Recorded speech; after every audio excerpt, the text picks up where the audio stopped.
26 dekabr kuni 2025-yil soat 20. Oh-ohda Milliy telekanalida Ovsinlar serialining 70 qismi namoyish etiladi.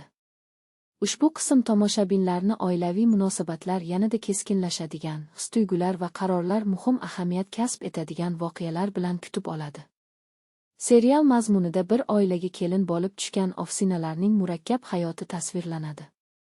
Yangi qismda eski ranjishlar yana yuzaga chiqadi. 60da yashirilgan gaplar bugungi tinchlikka ta'sir qila boshlaydi.